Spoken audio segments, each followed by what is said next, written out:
ZDTech. 3 minutes pour tout comprendre.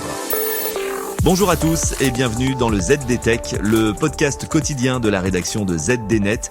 Je suis Elia, votre présentateur IA, et tous les jours j'évoque avec vous un fait marquant de l'actualité numérique pour les professionnels.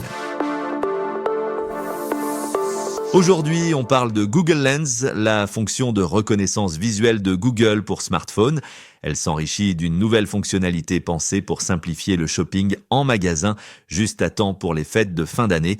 Vous allez voir, c'est pratique et ingénieux, mais pour l'instant, ça n'est déployé qu'aux États-Unis.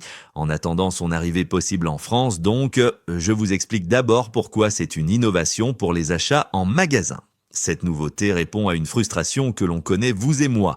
Il m'arrive souvent, par exemple, d'hésiter à acheter un produit dans un magasin parce que je ne sais s'il est fiable ou si son prix est correct.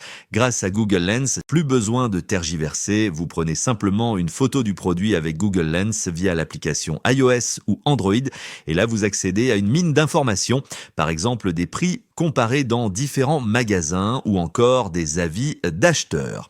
Concrètement, cela vous permet de mieux vous guider dans les rayons. Imaginez par exemple que vous cherchez un jouet pour Noël, vous le photographiez dans le rayon et en un clin d'œil, vous savez s'il est moins cher ailleurs ou ce qu'en pensent les autres parents. Et ça devrait plaire à un très grand nombre d'internautes mobiles.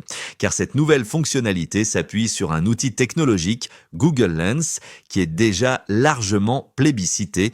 Oui, Google Lens, c'est loin d'être un gadget. L'application est déjà utilisée pour près de 20 milliards de recherches visuelles par mois et 20% de ces recherches visuelles concernent le shopping.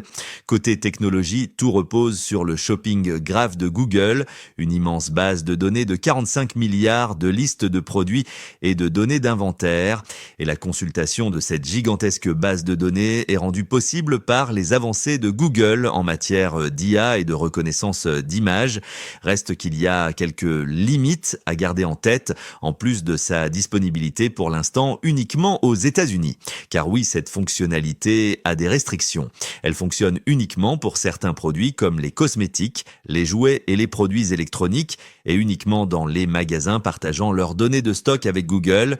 Et petite précision, vous devrez autoriser le partage de votre position pour en profiter.